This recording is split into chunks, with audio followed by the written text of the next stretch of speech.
That's our artist of the week. Bukunmi Preacher is what he goes by, a fast-rising comedian, compere, and an actor. He also hosts a celebrity talk show called Ride With Me. He's led character in series of comedies, short plays developed out of his own written and performed jokes. Thank you for joining us this morning. Thank you for having me. Bukunmi Preacher.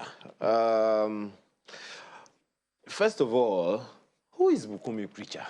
And why preacher, for God's sake? Tired of preaching.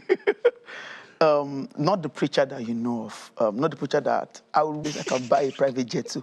But this preacher for me is, so I used to write. I still do, but not as much as I used to. But I remember then, so my father is a pastor. I grew up in the church all my life. So at the end of every of my articles then, I would put the preacher's son. The preacher's son. I was a banker then. So, you know. So the money from the bank wasn't enough? It wasn't money for me. Bank only gave me money. So for me, passion and time was not there. So I had to leave. They gave me money. We'll come to that. So when I wanted to, so at some point I was like, some of these things I'm saying too. I'm a preacher myself. Instead of saying the preacher's son, so I just removed the preacher's son and let it be preacher. So, and then 2012, when I resigned from banking, I needed a stage name. And I need a name that you can call, whether you are Yoruba, Hausa, Igbo, all across the world. It's easy for you to pronounce. And preacher for me stands, and what I stand for in entertainment, I do ethical jokes, I do ethical materials, I do materials that every member of the family can consume.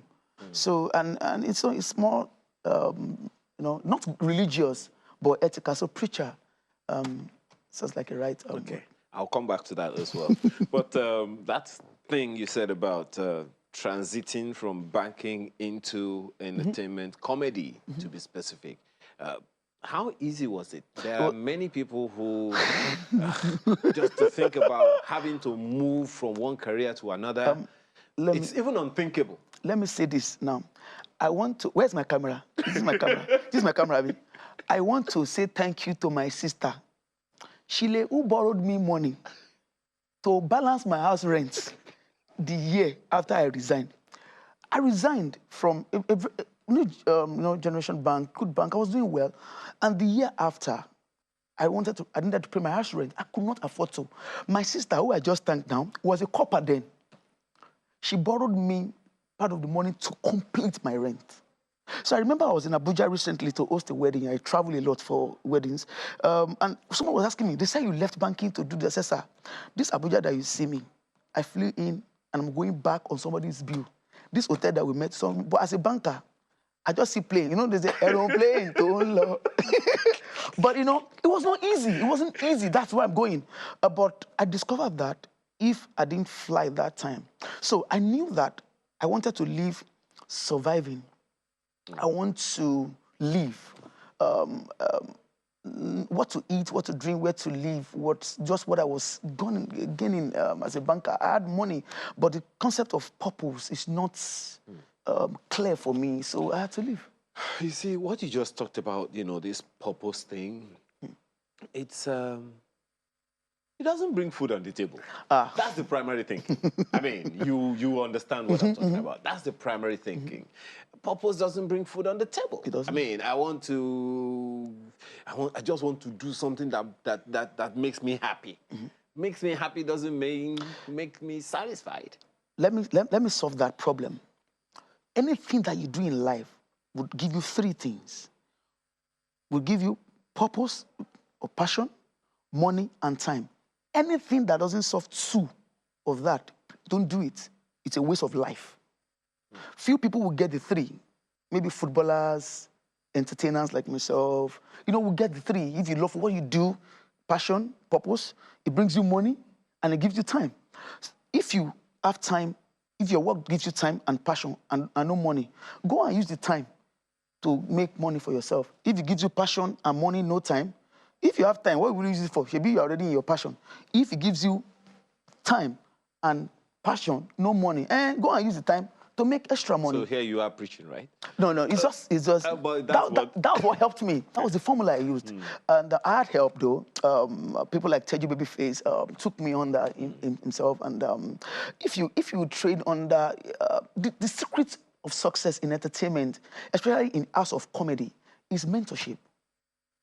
Oh, it's one industry that you can come in if you are ready to learn, regardless of your age, of your self-thoughts, wisdom or something. Be under someone before you know you do well. So I think Teju Babyface did a great deal to help to, shaping some of these things, focus my head and say, no, you are in marathon. It's not a sprint. Calm down. So that was it. Okay, I've also observed, I mean, that you sometimes wear different characters. Some of them will get me kidnapped or beaten one day. Okay, so tell us some of them. So and you will act one after the other, each one of them. So the characters that people would like me to actually first of all do will be the Ali Berry character that advise people. Okay. See, I'm from Ibadan. I was raised in that city, and if people think that Ibadan no abuse, just ask questions. Like are you normal? Are you serious? So Ibadan speak Yoruba like that? Can I speak Yoruba nation?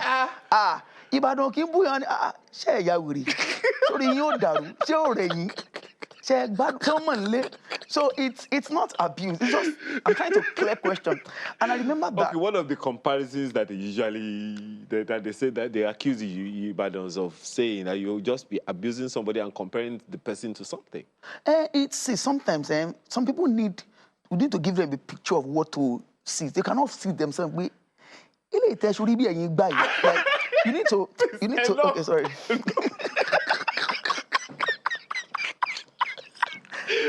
But I'm a gentle soul.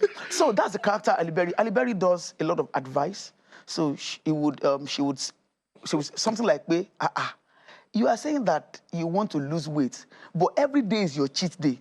The way you are eating pizza, you are eating ice cream. And when they ask you why, say, it's my cheat day. You already have stomach, and we like you. You have good behavior. No, so which one is... in 20 seconds, the way that character would say. You cannot lose weight. Or pizza, or mu ice cream. Toba Saturday, or more body magic. So it's saying that we like you, you have good behavior. This one that you are, have you seen ladies at parties? They go and use body magic. I don't know the magic in that thing. You squeeze the stomach. That's one character. Okay, so this is a Halle Berry, right? Oh, that's that. Yes.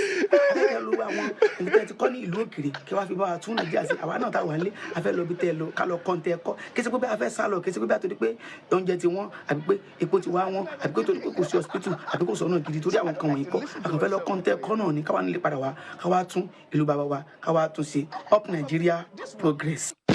Let me tell you. This one was saying that if you are Nigerian abroad, in the diaspora, and you've spent 10, 20 years, can you please come back home? Yeah. So the Batch B, you want to go. The idea is when you come back, come and build the country. Some of us that are here too, let us go and learn what you've learned. Sure Batch A wants to come back. That's the problem, they don't want to come back. Okay. Well, I've heard about Prophet You. There's another character. I think it's it's another. You don't just have one. No. That's what I just mentioned. Then I have another character that's me. I try to deal with. So if you check any of my content, I try to deal with social vices. I try to deal with maybe domestic violence. How strong, how serious are those issues in our society that you have to address them? So they are so serious that everyone should pay attention to them. And you see, what I've since discovered is people listen to their celebrities more than they even do their pastors. So I can put issue of domestic violence or bad governance in a joke. And everybody will listen to it. You will listen, you will laugh. But you would rarely see people listen to a pastor 1 hour stretch. And but one of the things that one would want to address is the effect. How do they take those things into society. For instance, I know you a little. You must be sickened by the fact that someone, riding in an posh air-conditioned vehicle will roll down the glass of the window and throw garbage out, and you put that into a joke. How does it translate? How does this transcend into behavioral change? Now, sincerely speaking, I must be sincere that we still don't have that yet. And this is the problem. The comedians or the skit makers that we have are people who use comedy. And I say this with no sense of apologies to any one of them. They use skits to cover up some things. They are not really comedians or skit makers.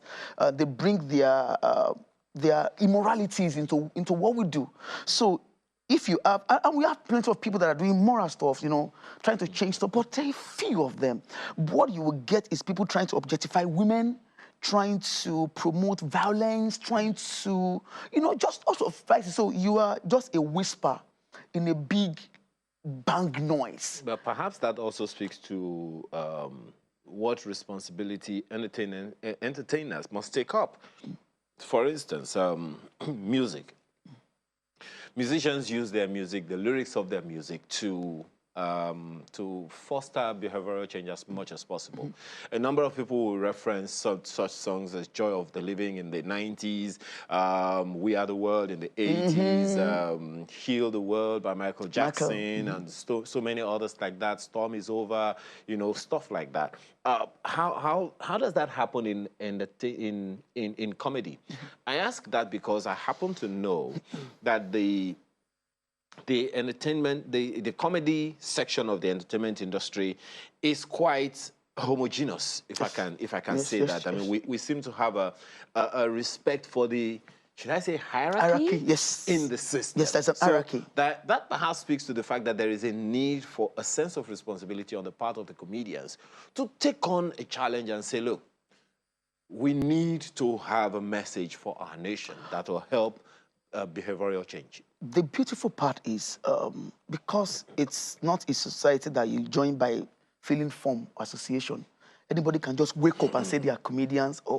And I know for starters, Alibaba, for instance, frowns at the fact that anybody can just call themselves comedians.